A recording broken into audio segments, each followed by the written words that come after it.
안녕하세요. 메이저 수학학원 홍인철 원장입니다. 안녕하세요. 네, 네, 네. 이야기 많았지만, 오시는 분이 요새는 그게 많지. 그러니까 항상 제가 설명을 잡으면, 한파가 오거나, 눈이 오거나, 비가 오거나, 항상 그래가지고, 아무튼 오늘 오시느라 좀, 고생 많으셨을 텐데 감사드리고, 그리고, 오늘 이제 제가 이제 초등 관련해서 저희 학원이랑 이제 초등 수업 제가 그동안 하는 거랑 해서 말씀을 좀 드리고, 관심 있으신 분은 그러니까 아직은 좀 멀긴 하지만 내일 제가 설명해 하는 거는 어머님들이 좀 힘드실 수도 있어요. 그러니까 내일은 고등학교 들어가기 입학 전부터 들어가서 중간고사, 기말고사 하는 걸 모든 그 교재랑 단원이랑 킬러 문제 나오는 걸 다 해설을 할 건데 약간 제가 준비하다 보니까 어머님들이 도함수 활용에 대해서 모를 때 내가 앞에서 떠들면 의미가 있나라는 생각이 좀 드는데 그래서 좀 강조 부분 어떤 거를 주안점 두는 걸 하면서 내일 설명을 좀 하면서 배포자를 드릴 거거든요. 혹시나 뭐 고등 수학도 관심이 미리 가시면 내일 들으시면 좋을 것 같고요. 아까도 저기서 약간 말씀드렸는데 이틀 전에 그 교육부 장관이죠. 교육부 장관이 그 고교 학점제 2학년까지 절대평가하는 걸 이제 1학년까지 확대한다고 지금 발표가 이제 확정된 건 아니고 그거를 이제 전문가들 협의를 다 거쳤으니까 이제 공론화장으로 내밀겠다라고 얘기를 했어요. 그래서 이제 그게 어떤 의미를 가지고 그게 이루어질지는 사실은 이제 단순하게 어떻게 운영되는지도 안 나왔기 때문에 지금 말씀드리긴 어려운데 근데 그게 이제 여러 가지 시나리오가 있겠죠. 그래서 뭐 예를 들어서 그게 절대평가가 됐을 때 그 절대평가가 일어나는 그 비율 자체를 뭐 대학에서 입학을 반영을 할 때 예를 들어서 뭐 지금 학생하듯이 학종하듯이 낙생이랑 대진해서 뭐 절대평가 받은 거는 뭐 예를 들어서 순회나 분당보다 쳐준다면 그러면 실제적으로 절대평가를 하더라도 시험 문제를 어렵게 내서 유지를 할 수 있는 건데 만약에 이제 그런 게 없어졌어요. 그런 게 없어지면 그냥 다 쉽게 내면 무력화 되겠죠. 그죠? 근데 이제 그게 지금 우려 나오는 게 그렇게 돼서 무력화시키면 결국 다 특목고 자사고로 몰리지 않느냐 이런 이슈가 하나 있고요. 그 다음에 이제 두 번째가 수능 체제를 바꾸려고 지금 하고 있어요. 서술형을 도입한다는 둥. 서술형 도입은 저한테 내기를 걸려면 서술형 도입은 안 될 거라는데 전 재산을 걸고 싶은데 뭐 서술형 내서 점수를 얘는 7점인데 제가 6점이면 제가 그걸 받아들일 수 없을 것 같거든요. 근데 뭐 하겠다고 얘기를 하는데 그래서 결론은 어쨌든 공론화장으로 민 다음에 관련해서는 내년 2월, 3월 정도에 확정안이 나오고 그 확정안에 따라서 수능 지금 논의하는 게 있어요. 확정이 되고 그럼으로써 대학들이 이제 걔네들을 어떻게 선발할지가 나오잖아요. 여기까지가 완성이거든요.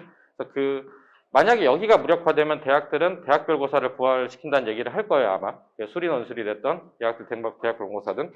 관련해서는 그게 지금 현 중1부터거든요. 현 중1에서 중2 올라가는 애들부터 지금 논의를 하고 있는 건데 관련해서는 저희가 필요하면 저는 나중에 설명을 드리는 걸로 하고 오늘 얘기를 좀 시작해 볼게요. 네. 네. 저는 이런 사람이고요. 네. 사진을 다시 한번 교체를 해야 될 것 같다는 생각을 좀 하고 있어요. 네. 네. 뭐, 별로 중요한 얘기는 아니고요. 오늘 이제 주제가 수포자를 만들지 않는 수학의 시작이잖아요. 그죠? 수포자.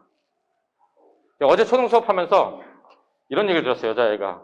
수포자 막 얘기를 했더니, 나 사촌동생 수포자잖아. 몇 학년인데? 초등학교 2학년. 이런 얘기를 해요. 그죠? 이제 수포자라는 얘기를 이제 입에 달고 살죠. 근데 이제, 그런 얘기 많이 하잖아요. 수학을 싫어하게 되면 안 된다. 뭐 수학을 너무 질리게 하면 안 된다. 뭐 이런 얘기 많이 하죠. 그래서 뭐 수학을 너무 싫어하고 질리게 되면 안 되고 그런 얘기를 많이들도 들어왔고 뭐 유튜브에서도 얘기하고 대치동에서 강연할 때도 얘기를 하잖아요. 근데 저는 약간 생각이 여기에서 약간 달라요. 기본적으로 수학은 대부분의 사람들이 다 싫어해요. 여기서 어릴 때 나는 수학이 너무 좋았던 분이 계시냐고 손 들면 아마 한 분 정도 나올까 말까 할 거거든요. 나는 수학이 너무 좋았고 잘했고 수학이 지금도 좋다라고 하시는 분이 별로 없어요. 왜냐하면 제가 나가서 얘기를 하면 제가 지금은 이제 좀 얌전한 안경을 끼고 있지만 몇 년 전에 이제 막 하얀 뿔테 막 이런 걸 끼고 있으면 이제 직장인을 안 보면 직업을 물어보면 직업이 뭐예요? 그래서 제가 뭐 학원을 하고 있어요. 그러면 무슨 과목 얘기하면 당신이 제일 싫어하는 그것 그럼 보통 수학이 나오거든요. 전 국민이 다 그렇잖아요. 제 얘기는 싫어하는 거는 당연하다 생각해요. 저희 학원 강사들은 어릴 때부터 수학을 좋아했고 회식을 할 때도 수학 얘기를 하는 이상한 사람들이지만 대부분의 아이들은 싫어해요. 근데 이제 수포자가 되는 거는 사실은 저는 이렇게 생각해요. 싫어하는 것보다 잘하지 못해서가 커요. 이게 사람은 이게 되게 웃긴 게 잘하게 됐을 때 그거를 자기가 좋아한다 생각하고 그거를 못하지 않고 남들보다 할 때가 더 중요하다 생각해요. 저는 그게 수포자를 만들지 않은 길이라 생각하고 그 잘하게 하는 거, 그러니까 이게 제가 이제 논문도 많이 읽어보고 하는데 이제 영재성 이런 거 얘기하잖아요. 영재성 얘기를 하면서 제가 논문에서 옛날에 그 영재성 연구한 사람도 한번 만나봤는데 그분이 저한테 이렇게 얘기했어요. 왜 초등학생 애들이 예체능을 좋아하는지 알아? 라고 얘기하더라고요. 그래서 이게 제가 어떻게 알겠어요? 모르죠. 그랬더니 그 초등학교 때 배우는 예체능은 애들이 지적을 당하지 않아요. 그냥 즐겁게만 놀죠. 평가를 하지 않고. 그래서 이제 좋아하는 거거든요. 그러면 그 영재성이 발휘되기 위해서는 그 지적을 당하면서 고치고 힘들고 그 과정을 거쳐서 잘하게 된 다음에 이제 그 뒤로 펼치는 거라는 거죠. 그거에 대한 얘기가 논문이 많잖아요. 뭐 만시간의 법칙이라든지 뭐 이제 그런 게 많은데 애들한테 이제 그걸 강요할 수는 없지만 결국은 제가 오늘 드릴 주제의 핵심은 그거예요. 못하지 않고 잘하고 나는 못한다는 느낌을 받거나 상처를 받지 않아야 수포자가 되지 않는데 그 못한다는 느낌을 받는 게 초등학교 때 처음 받는 곳은 나눗셈 하는 곳이에요. 그죠? 네, 나눗셈이죠. 어머님들 웃으시는 거는 이제 나누기 시작하면 대체 얘가 저희가 듣도 못한 이상한 계산을 하기 시작해요. 근데 나눗셈은 연산은 이렇게 생각하시면 돼요. 연산은 지금 되게 이상하게 연산을 하는 것처럼 보여도 연산은 그런 게 있어요. 연산은 저희가 숟가락 젓가락 밥 먹는 거랑 똑같아요. 어쨌든 그게 약간 느리거나 나중에 교정이 자기만의 방법이 되더라도 연산은 차분하게 오랫동안 연습을 시키면 연산은 나아져요. 그게 마치 말할 때 문법이 안 맞는 걸 얘기하다가도 결국 고쳐지는 것처럼 연산은 나아져요. 그래서 나눗셈의 수포자가 되는 거는 사실은 인내를 갖고 기다려주면 회복이 되거든요. 근데 제가 드리고 싶은 말씀은 중등수학이에요. 그러니까 중등수학에 가서 특히나 1-1 갔을 때 보통은 그 커리큘럼이 다 그렇다고 그러더라고요. 커리큘럼이 중등수학을 1-1을 하면 보통 책 한 2권으로 한 2달 이렇게 나가잖아요. 한 달 반. 근데 그러고 넘어갔을 때 이제 애들이 되게 힘들어하는 게 어머님들도 힘들어하는 게 이제 처음 만났을 때 초등은 처음에 초등 수학을 하면 센 풀고 디딤돌 기본 응용 풀고 뭐 좀 잘하는 애들 최상위 풀고 넘어가면 그냥 단원평가 시험 보면 90점 나오고 넘어갔는데 중등에 갔더니 안 되는 거죠. 시험도 보면 안 나오고 거기가 왜 안 되는지 모르고. 그러면 그 부분을 사실은 안 되는 게 사실 좀 당연하거든요. 그 부분이 허들이 되게 커요. 제가 초등 반을 개설해서 이 초등 설명회를 1년째 하고 있어요. 이 초등반 개설을 올해 3월에 했거든요. 그 자리에 그때 서서 제 얘기를 들었던 학부모님들 저희 반에 들어와서 제가 초등 수학은 정말 빨리 빼거든요. 초등 애들이 저희 반에서 숙제를 하면 일주일에 2번 오면 이틀 뒤에는 개념원리 센 한 단원하고 3일 다음 뒤에는 개념원리 센 블랙라벨 뭐 이렇게 해요. 보통 2단원, 3단원씩 좀 적응이 되면. 처음에 초등학교 나갈 때도 저는 초등 수학도 센 한 단원씩 냈어요. 뭐 그런 학원이 초등학원은 없다 그러더라고요. 오답하느라 죽는 뻔 했는데 제가 드리고 싶은 얘기는 초등 거를 저희 스타일로 나갔더니 오답시키고 했더니 되게 빨리 나갔어요. 왔을 때 4학년 거, 5학년 거, 6학년 거 그러면서 안 되면 복습시켜 빨리 나갔거든요. 그리고 이제 중1 거 갔더니 여긴 되게 오래 걸리거든요. 많이 해야 되고. 그러니까 저도 여기는 진짜 많이 시켜요. 여기를 많이 시키니까 어머님들이 저한테 정말 카톡과 문자가 많이 와요. 우리 애는 수학에 소질이 없는 건가요? 그러니까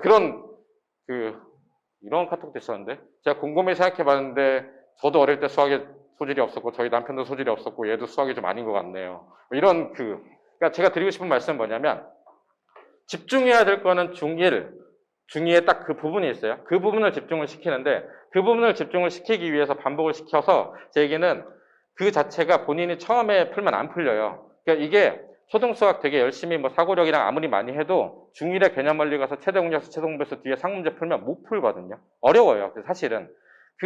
말씀하시면 센의 뭐 C단계에 있는 문제, 제가 초등거 문제 많이 보는데 최상위의 문제, 사고력 문제, 제가 아무리 들여다봐도 그거는 그냥 중1의 개념원리의 상문제 정도인데 그거를 가지고 애들이 이해를 못해서 되게 거기서 끌잖아요.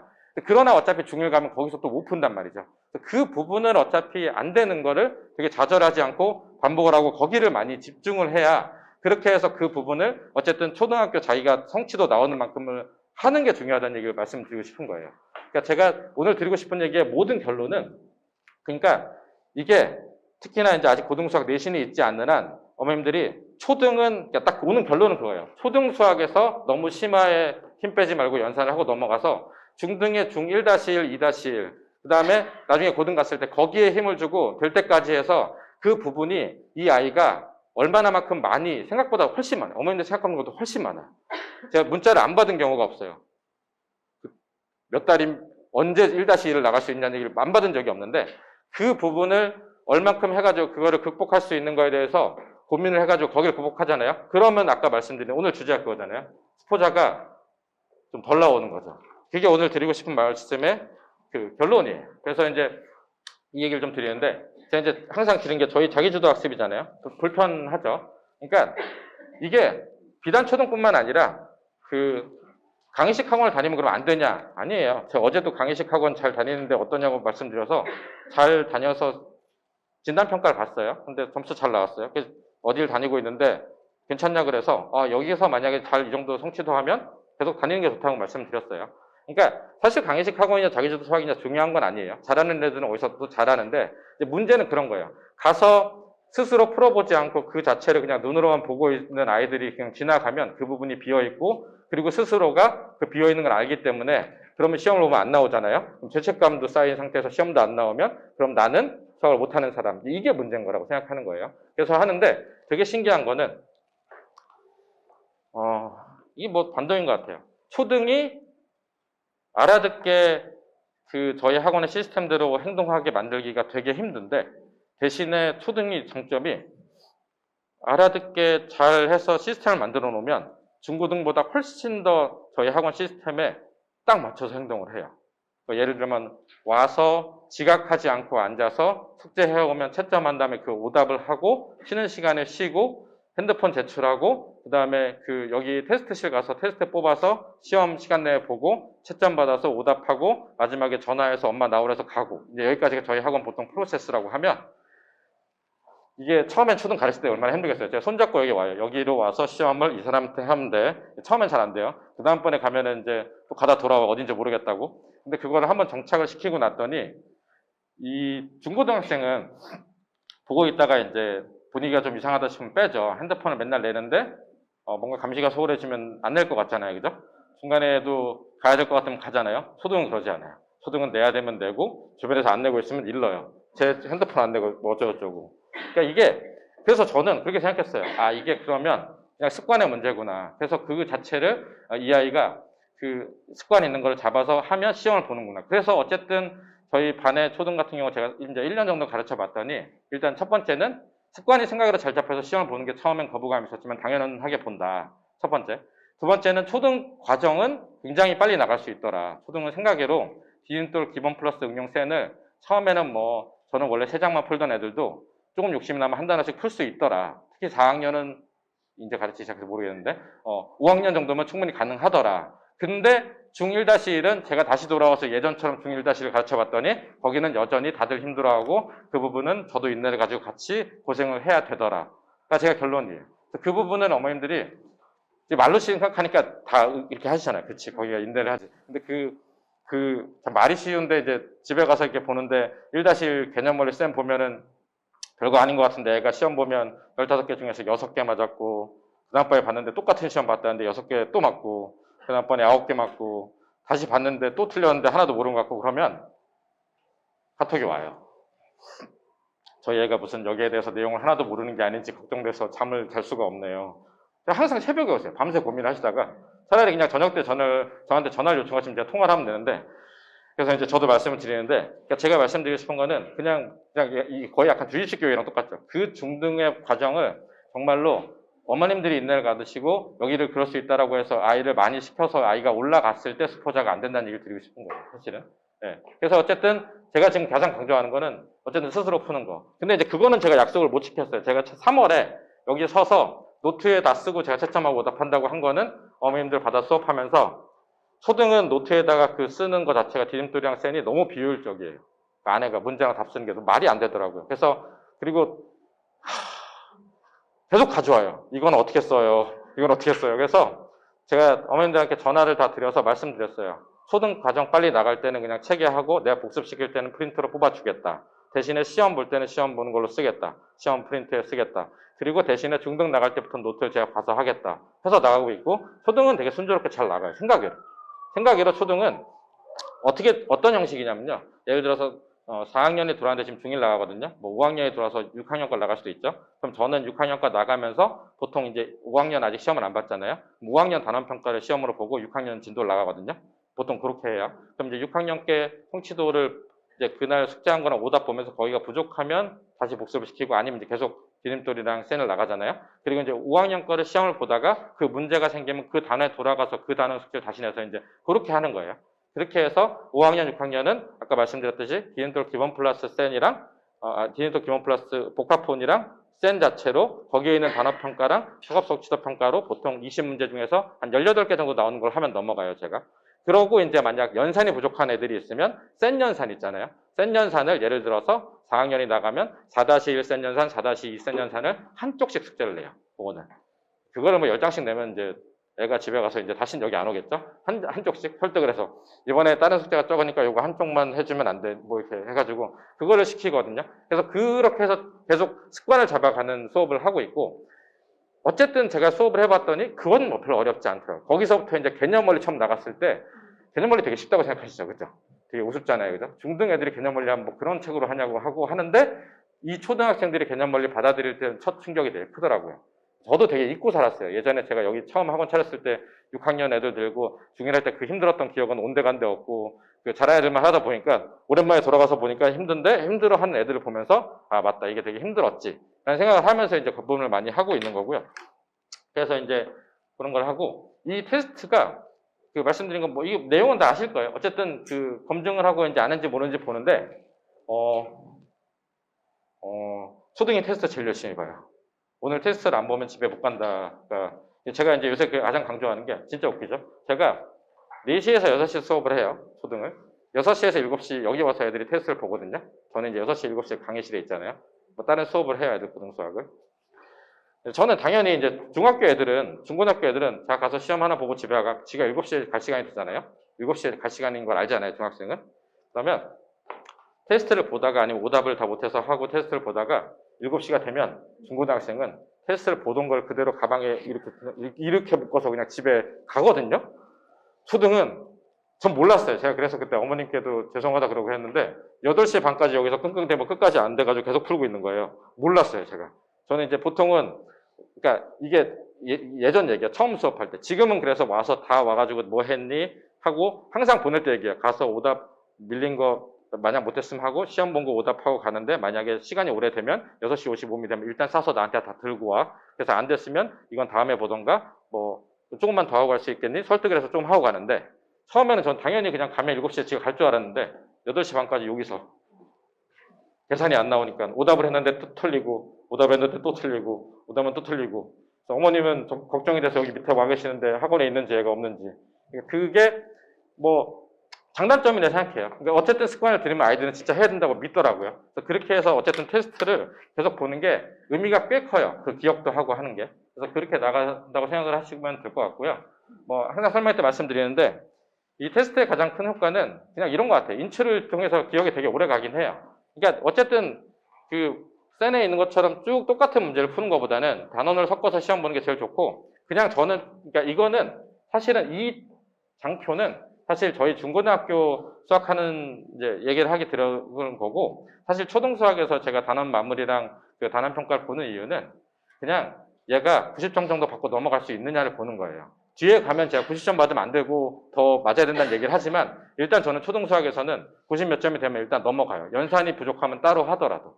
왜냐면 어차피 중1에 가면 처음에 다 정수율에서 덧셈 시험도 다시 배우거든요. 어차피 제가 보니까 거기서 뭐 사고력 수학을 했네, 뭘 했네, 최상인 했네 애들도 중1 가서 어차피 센에 가서 C 풀고 어려운 거 풀면 다 몰라요. 어차피 제가 다 다시 알려줘야 되더라고요. 그래서 어쨌든 초등에서 제가 목표로 하는 거는 습관을 잡고 테스트 보는 습관을 잡고 어쨌든 진도를 좀 빨리 빼서 중등 수학을 좀 빨리 시작하자 인 거예요. 왜 빨리 시작하냐? 중등 가서 많이 해야 되니까 라고 생각하시면 될 것 같아요. 그래서 이제 결국은 이제 이런 기억이 떨어지기 때문에 뭐 복습을 많이 해야 된다라는 말씀 드리고요. 이 복습에 대한 건 이런 거예요. 그러니까 그게 제가 아까 말씀드린 게 이게 과정별로 이렇게 2단원씩 계속 나가잖아요. 이게 다 까먹어요, 진짜로. 원래도 사실 그 센 정도 풀고 나서는 그 자리에서 바로 센을 풀어도 까먹는데 센을 풀고 나서도 센보다 어려운 것도 풀어야 되는 아이들이 풀고 이렇게 넘어가잖아요. 풀었다는 기억조차 못해요. 이게 이런 잔상만 남아있어요. 아, 센을 했었더니 어려웠었다. 센 C가 어려웠네. 이 정도 기억만 하고 기억 못한다니까요. 그 본인이 야, 너 이 단어 풀었어 라고 얘기하면 보면은 모른다니까요. 그러니까 그 정도로 사람의 기억이란 게 은근히, 그래서 참 미안한 얘기지만, 애들한테도 미안하고 다 미안하지만 정말 지겹도록 다시 하고 복습하고 해야 되는 거를 저는 시킬 수밖에 없고, 그거를 좀 인내를 가지고 해야 되는데 어디부터? 중1부터 해야 되는 거고. 제가 근데 여기서 항상 문자식, 1차 방정식 어렵다고 말씀드리고 이제 그 부분을 많이 한다고 하잖아요. 근데 제가 4학년, 5학년 가르쳐 보니까 최대공략수제 소구제수도 많이 어려워하더라고요. 결국은 중1 가서 어려운 부분은 그 아이한테 맞게 굉장히 될 때까지 많이 정확하게 알려줘야 이해를 하더라고요. 근데 더 신기한 건 여러 번 차분하게 얘기하고 가서 풀고 다시 하면 또 이해를 하긴 해요. 그래서 어떻게 보면 또 이해 못하는 게 있을 수도 있겠죠. 뭐 이해 못했는데 했다고 들어갈 수도 있는데, 어쨌든 제가 느끼는 거는 어쨌든 뭐라 하지 않고 따뜻하게 다시 나오면 다시 설명해주고 다시 풀려서 제가 푸는 거 보여주고 다시 보여주고 다시 보여주면 어쨌든 따라해서 그 부분을 넘어갈 수 있었다는 거예요. 그 부분을 저도 좀 인내를 가지고 얘기를 해야 되는 거고, 따뜻하게 계속 바라봐 줘야 되는 것 같아요. 그래서 계속 꾸준한 복습을 해야 되고, 복습은 당연히 시험을 통해서도 가능해요. 그러니까 그 초등을 하고 이제 넘어갈 때 말씀드린 거예요. 이따가 저 끝나고 저기 뒤에 앉아 계신 이제 노병수 선생님이 저희 이제 새로 오신 선생님인데, 이분이 이제 중고등학교 수학 전문 선생님인데, 예전에 이제 계신 학원에서 중고등 수학뿐만 아니라 초등 관련해서 수업을 많이 하셨어요. 사고력 수학도 하고. 그래서 이제 이분이 선생님이 초등 애들이 방학 동안에 아까 말씀드렸던 대수 부분 중1-1이랑 뭐 2-1 부분을 기초를 좀 탄탄하게 하면 좋겠다라고 해서 특강을 좀 여셨거든요. 그래서 그런 것 설명을 드리는데, 그래서 그런 것들을 대수 중등을 좀 겨울방학을 이용해서 좀 많이 하면, 만약에 이제 뭐 예를 들면 6학년 때 안 끝났으면 지금 와서 하고 해도 되고, 뭐 도형이 안 끝났으면 그거는 병행을 해도 되거든요. 그래서 제가 드리고 싶은 얘기는 중등 대수 1-1이랑 2-1을 이따 설명드릴 거예요, 나와서. 그래서 그런 것들을 대수 있는 거를 정말로 많이 해서 극복할 수 있는 게 돼서 중등 수학에 안착을 해야 중등 가서 뭔가 할 수 있는 게 되지 않냐라는 얘기를 드리고 싶고요.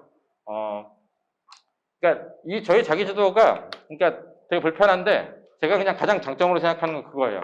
저희가 아이를 잘 알고 그 아이를 잘 알아서 그 아이가 부족한 부분이나 아니면 보통 아이들이 넘어가기 힘들어하는 부분을 저희가 되게 강조해서 많이 알려준다는 얘기고요. 그러고 이제 많이 들으신 분들 많아서 추가적으로 말씀드리면, 사실 그런 것도 무시를 못해요. 저희가 사실은 애들이랑 되게 친해요, 사실은. 이게 강의식이랑 달리 저희는 앞에서 하는 게 아니라 개별적으로 계속 얘기를 많이 하잖아요. 결국은 이제 강사와의 케미칼도 중요한데, 저희가 되게 친하고 이 아이를 잘 알고 이 아이가 고민하는 것도 보통 듣는 경우가 많아서, 결국은 이제 아이가 뭐 당연히 아이한테 끌려다녀서 얘가 뭐 있는 걸 다 믿을 수는 없죠. 아이의 말을 모두 믿으면 안 돼요. 그러니까 아이를 좋아하고 신뢰하되 아이의 말을 말로 하는 건 믿으면 안 되거든요. 행동을 믿어야 되는데, 그래서 그런 것들이 어떻게 보면 지속적으로 제가 믿음을 주고 뭔가를 하면 이 아이가 바뀐다는 거, 그거를 좀 알려드리고 싶어요. 다만 좀 아쉬운 건 그거예요. 중학생 이상의 수학 잘하는 애들은 제가 수학을 푸는 걸 보면 저에 대한 신뢰도가 제 자랑 같지만 좀 올라가거든요. 예를 들어서 어제도 경시하던 아이가 와서 중3애가 이제 고3 걸 푸는데, 고3에 이제 킬러 문제를 이런 방식으로 바라볼 수 있다고 했더니 걔가 눈이 이렇게 반짝해서 졸던 애가. 그런 걸 보면 얘가 집에 가서 수학을 이 사람이 진짜 잘 풀어요 뭐 이런 얘기를 할 거 아니에요. 그럼 이제 신뢰도가 높아지잖아요. 그 다음 얘기를 제가 하기가 편해요.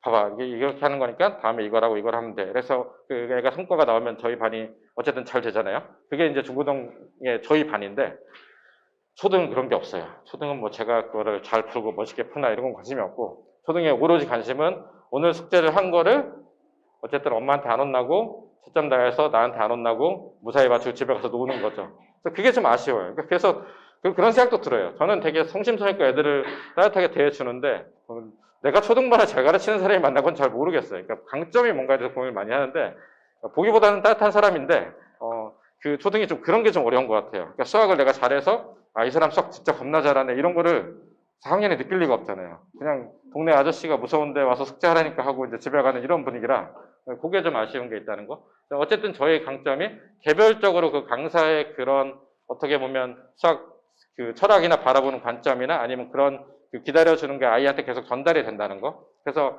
잘 맞는 선생님을 만났을 때 애들이 굉장히 바꿀 확률이 되게 높다는 거. 그거를 좀 말씀드리고 싶고요. 초등은 특히나 약간 스펀지 같아서 처음에 대하는 게 되게 중요한 것 같더라고요. 그러니까 대하는 거에 가장 중요한 건 뭐 따뜻하고 뭐 과자 주고 이런 것보다도 제가 볼 때는 못 풀거나 어렵게 했을 때 대하는 거.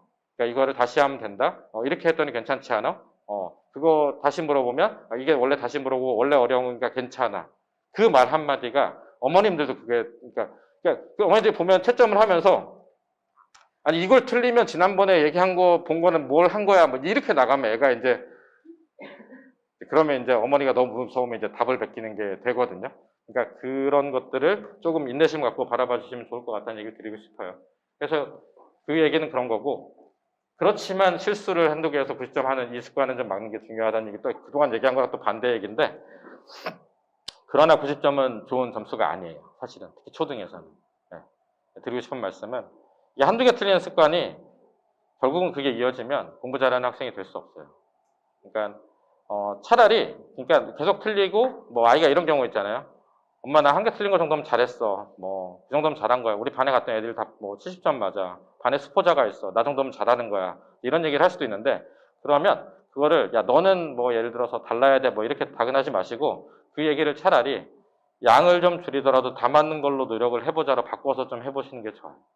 그러니까 양은 늘어요. 양은 어떻게든 늘릴 수 있어요. 어느 순간 가서 아이가 각성을 하던가, 아니면 저 같은 사람을 만나서 숙제를 왕창 받으면 그 양은 늘어갈 수 있어요. 근데 일단은 틀리는 거를 당연하게 여기는 게 제일 어려워요. 그러니까 틀리면 그 우는 애들 있잖아요, 여자애들. 그런 애들이 공부를 잘해요. 하나 틀린 거를 너무 안타까워하고 내가 틀리는 것 자체에서 굉장히 안타까워하는 애들이 공부를 잘하는 학생이었어요. 제가 그간에 보면. 그러니까 너무 그 편안한 애들 있잖아요. 뭐 틀리나 마나, 뭐 오늘 뭐 숙제를 내가 C를 주나 마나 그런 애들도 있어요. 숙제를 보통 초등 같은 경우는. 고등은, 저 고2는 숙제평가 잘 안 해요. 고2 숙제평가 제가 F를 준다고 한들 그 엄마가 고2에 너 숙제를 안 했네 이럴 리가 없잖아요. 근데 초등은 저의 숙제평가 절대적이거든요. C 이렇게 가면 제가 물어봤어요. 야, 근데 내가 옛날에 어릴 때 그 숙제 안 하고 하면 엄마한테 뒤질나게 맞았는데 구두 주걱 이런 걸로 맞았는데 니네는 요새 엄마 아빠 안 때리지 않냐 했더니 때린대요 요새도. 대나무 주걱 대나무로 때린대. 근데 그러면 숙제 안 하면 어떻게 해? 왜 C를 받으면 무서워해라고 물어봤어요. 근데 요새 무서워하는 거더라고요. C를 받아가면 그날 핸드폰을 뺏긴대요.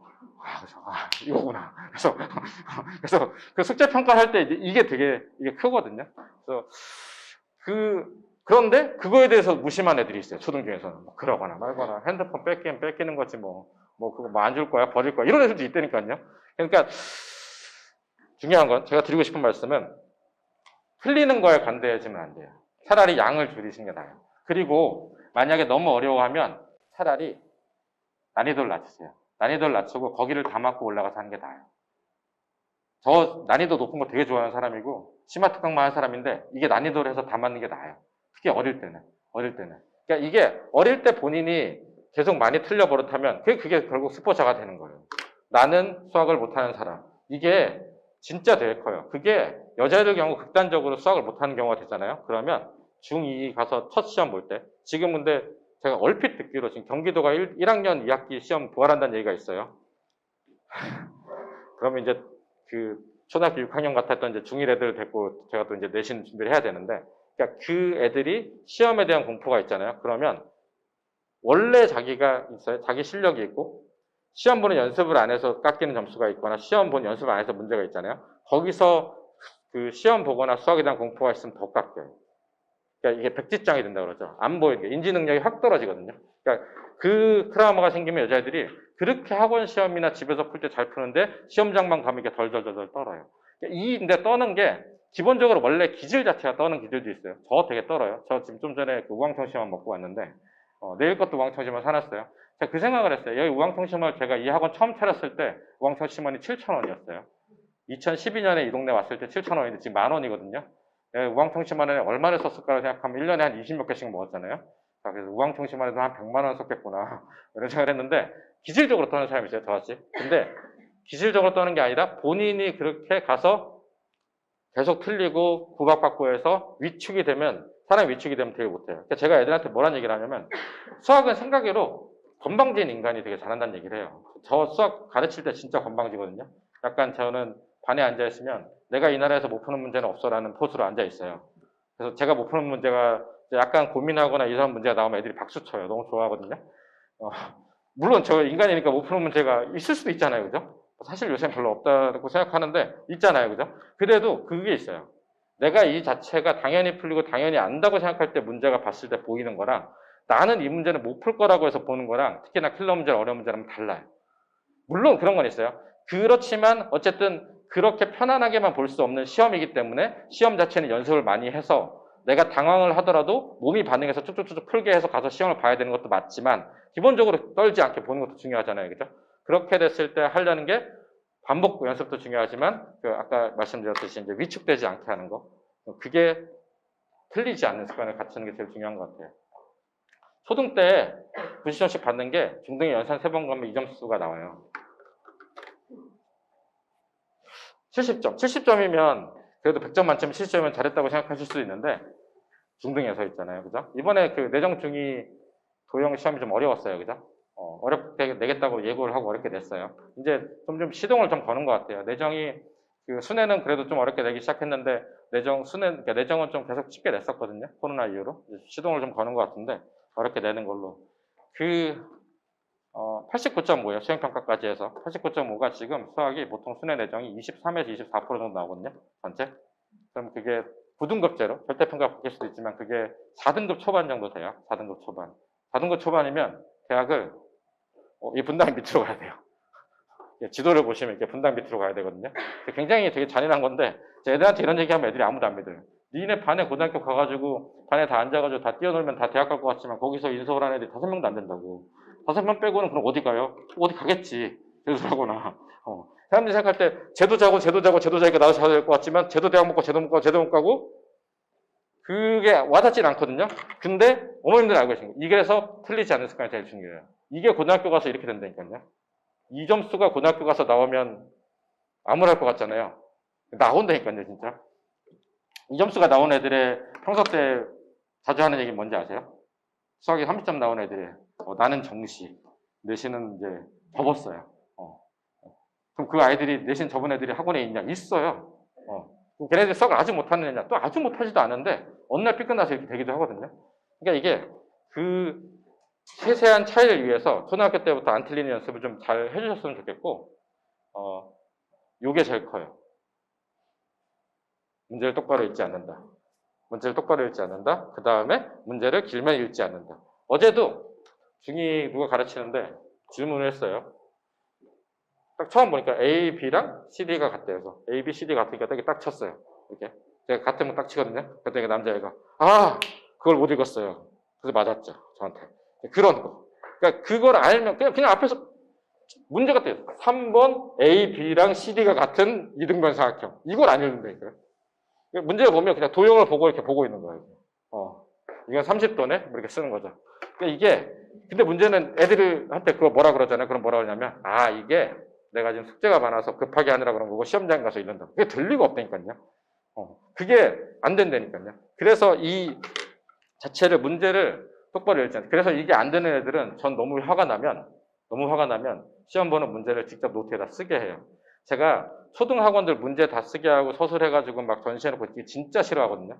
그러니까 전시를 위한 전시 보여주기 되게 싫어해서 되게 효율적으로 가르치고 효율적으로 하려는 걸 되게 좋아하는 사람이고 저는 문제 풀 때도 그런 거 되게 싫어하는데 이 아이들은 제가 열이 받으면 당분간은 테스트 보면 문제를 다 쓰게 하는 경우도 있어요. 노트에다가 읽게 하려고. 그래서 그런 것들이 교정이 초등, 중등 초반에 일어나야 돼요. 왜냐하면 중2 가서 온 트랙이죠. 중2 가서 딱 내신을 시험이 돌아가기 시작하면 이런 거 교정을 못 해요. 다음 시험 어떻게 보고 다음 시험 어떻게 보고 다음 거 하고 그 스케줄이 가기 시작하면 어디 가도 들리는 얘기는 고등수학 어디까지 했어요? 고등수학 지금 점수 나온 어디네요? 수원했어요? 이 얘기밖에 안 들려요. 이거를 할 데가 없어요. 그러니까 지금 처음에 물론 이렇게 잘 적으시고 가셔서 이제 집에 가서 애를 보면 애들은 유튜버가 놀고 있잖아요. 그죠? 답답하시긴 할 텐데 알고 계시고 시키는 거랑 다르다고 생각해요. 그래서 아무튼 연산 잘 못하는 거 있잖아요. 연산은 두 가지 생각하시면 돼요. 뭐 어릴 때 외국을 갔다 왔다던가 아니면 어릴 때부터 수랑 좀 안 친했다던가 뭐 어릴 때 좀 공부를 시키려고 그랬더니 아빠가 옛날에 공부를 잘했는데 안 해도 된다고 얘기했다던가 제 주변에 그런 애들이 많아요. 대학을 좀 좋은 데를 나왔는데 제 주변에 이제 대학을 다 좋은 데를 나왔잖아요. 다 하는 얘기가 그거예요. 할 놈은 어차피 한다. 맞는 얘기죠. 할 놈은 어차피 하는데 그래서 할 놈은 어차피 한다고 놀잖아요. 근데 우리 어릴 때보다 놀 게 너무 많아가지고 쭉 놀아요. 그래서 엄마가 답답해서 어딜 데리고 갔더니 이제 늦었대. 그래가지고 그럼 저한테 이제 연락이 오죠. 안 늦었으니까 지금 열심히 해라. 그래서 이제 애한테 안 늦었다 해서 가서 앉혀놨더니 애가 공부를 안 하네. 이제 이게 그 연산을 아무튼 어릴 때 안 했어요. 연산을 안 했고 뭐 외국을 갔다 왔다는가. 근데 그렇다고 해서 그런 게 있어요. 예를 들어서 5학년인데 뭐 2학년, 3학년 때 연산 안 했다 그 책을 할 수는 없잖아요. 그죠? 그래서 연산이 안 돼 있으면 제가 추천드린 건 그거예요. 초등 교재를 할 때 연산이 안 돼 있으면 그냥 센 연산 정도 시킨 다음에 중등에 일단 넘어가죠. 그거를 너무 집착하지 말고 차라리 테스트를 보는 거를 여러 번 하는 게 좋아요. 그러니까 이를테면 초등 테스트나 아니면 중1에 있는 그 정수와 유리수 테스트 같은 거 있잖아요. 그러니까 중1에 가면 최대공약수, 최소공모수, 그다음 소인수문의 최대공약수, 최소공모수 나온 다음에 정수와 유리수의 덧셈, 뺄셈, 곱셈, 나눗셈이 있어요. 여기가 연산 다잖아요. 그죠? 그 부분이 기초 테스트에서부터 많이 있을 거예요. 어느 학원에 가도 저기도 있어요. 그 부분이 진짜 많이 틀리고, 그러니까 이게 연산이 안 되고 저 외국에서 온 애들은 넘기고 2항 이런 게 잘 안 돼요. 저희는 당연하게 생각하는 그냥 눈으로 보면 넘기는 게 진짜 안 되거든요. 그래서 이거를 초등 거를 지금 하고 있는데 안 된다고 하면 그 학년에 맞는 센 연산을 한 장씩 시키시고 그다음 시험을 보고 넘어가고, 중등을 가는데 그러면 그 정수와 유리수 부분을 테스트로 계속 반복해서, 근데 그걸 반복을 해서 볼 때 빨리 풀라고 강요하지 말고 답 맞는 걸로 연습해서 그거를 반복적으로 계속 답 맞는 연습을 하면 어느 순간 연산은 잡혀요. 그러니까 그거랑 똑같아요. 애들이 처음에 가면은 이렇게 턱받이하고 뭐 좀 다 떨어뜨리잖아요. 근데 어느 순간 계속 이렇게 먹다 보면 어느 순간 안 흘리고 먹잖아요. 그런 것처럼 연산은 그냥 사실은 그냥 밥 먹는 거랑 똑같아요. 그냥 와 저렇게 하다가 얘가 밥을 어떻게 먹고 하는 애가 어느 순간인가 젓가락질하고 숟가락질을 하는 것처럼 연산은 계속 시키면 되는데 그 시키는 게 그 과정을 하는 그 때에 따라 틀려요. 그러니까 뭐 예를 들면 고등학생이 됐는데 초등학교 연산부터 다시 할 수는 없잖아요. 그래서 고등학교 때 연산 듣는 애들은 저는 고등학교 시험 보는 연습을 계속 하루에 두세 번씩 시켜서 그걸 정확하게 풀면서 시키거든요. 근데 지금은 다 초등이니까 말씀드리고 싶은 거는 센 연산 시키시던가 아니면 중1의 정수와 유리수 부분 테스트를 반복적으로 계속 보면 거기 덧셈, 뺄셈, 곱셈, 나눗셈 잡는 게 1번. 두 번째는 문자화식 가서 문자가 섞인 계산하는 거 있잖아요. 거기 덧셈, 뺄셈 잡는 게 2번. 그리고 3번이 나중에 가면 뒤에 가면 곱셈공식 인수분해 있죠. 그 곱셈공식 인수분해 하는 거 잡는 거 3번. 이 세 가지가 잡히면 대수의 기초가 잡히는 거예요. 이 대수의 기초가 잡히면 이걸로 인수분해를 하고 2차 방정식 2차 함수를 하는 거예요. 이게 고등수학의 사실은 거의 근간이죠. 그러니까 다시 말씀드리면 정수와 유리수 덧셈 뺄셈 하시고, 그 다음에 문자식을 위시한 문자가 들어간 덧셈 뺄셈 하잖아요. 덧셈 뺄셈을 하는 거예요. 거기서 문자가 들어간 곱셈을 하는 게 곱셈 공식이죠. 그래서 거기까지 이 자체를 잡는 거를 중등 걸로 테스트를 하고 반복을 하면 저는 꽤 잡혀요. 사실은 창의력이 없지 않느냐. 네, 그건 제가 말씀을 못 드리겠어요. 저도 창의력이 없어요. 제가 그 대학에서 취업할 때 130 몇 군데 지원해서 30군데 면접을 본 사람인데 제가 제일 힘들었던 질문이 당신이 창의력을 발휘한 순간이 언제인지. 그건 진짜 힘들거든요. 창의력은 모르겠는데 아무튼 수학의 근간을 잡아서 시험 잘 보는 거는 이 세 개가 근간이에요. 그래서 그게 근간이 잡히고 나서 대수의 시작이 인수분해. 이렇게 시작하시면 돼요. 인수분해 한 걸로 2차 방정식, 2차 함수. 공부를 만약에 여기 어머님들 중에서도 난 수학이 싫었어 이런 분도 있고 수학 나 잘했었는데 수학을 만약에 좀 해보신 분이면 제가 지금 얘기하는 게 무슨 얘기인지 알 거예요. 그래서 인수분해, 2차 방정식, 2차 함수 그걸 알았던 그 형태가 사실은 수학의 기본이었어요. 그죠? 거기서 나가는 거예요. 출발점이. 그거를 좀 하셨으면 좋겠다는 얘기를 드리고 싶고요. 이것도 제가 참 상반기인 게 저는 양치기를 하고 컸어요. 저는 양치기를 하고 컸고 주변에 황소 보내는 애들도 많고 저는 제 주변에 이제 지인들이 저는 이제 대치동에서 컸는데 지인들이 강남 대치동 서초에 많이 살아서 황소를 보내면서 저한테 이런 얘기를 해요. 내가 황소 시험을 떨어졌는데 어떡해? 제가 드린 거예요. 놀아 뭐 이렇게 얘기하는데 이게 양치기 다 좋아요. 애가 가능하다면. 근데 저는 저 양치기를 말씀드릴게요. 저는 양치기를 제가 숙제를 열심히 하는 사람으로 한 게 아니라 저는 대치동에서 초등학교 5학년 때부터 중3까지 매일 시험을 4시간씩 봤어요. 중고등 수학을. 그러니까 뭐 강제로 한 거죠. 그러니까 되게 열심히 제가 숙제를 한 게 아니라 그냥 그 학원이 원래 영재학과 준비하고 KMO 준비하는 학원이라 그냥 5학년 때부터 5년 동안 다 같이 모여서 매일 4시간씩 시험을 보면서 양치기를 했어요. 근데 그 양치기를 한 게 초등 과정이 아니었어요. 중고등 과정이에요. 제가 드리고 싶은 말씀은 양치기를 중요해요. 양치가 필요할 때가 있어요. 어느 정도는 돼야 돼요. 암기가 돼야 되는 건 맞아요. 모든 공부가 그래요. 주입식 교육에 폐해가 있다고 하지만 기본적으로 어떤 학문이든 아까도 말씀드렸지만 명작성이 발휘되려면 주입식이 돼야 돼요. 근데 이 양치기를 하면 수학에 질리게 되진 않고요. 사실은. 왜냐하면 수학에 진리가 되려면 어차피 공부 아니야. 그러니까 뭐 그거보다도 이게 중요해요. 틀리는 습관 당연하게 하는 거를 안 하게 하고 연산을 정확하게. 그러니까 이게 양치기는 하는 건 좋은데 양치기 한다고 틀리는 게 당연하게 되고 그 다음에 연산을 틀리게 하면 안 된다는 거죠. 그래서 양치기를 말씀드린 건 중등 수학부터.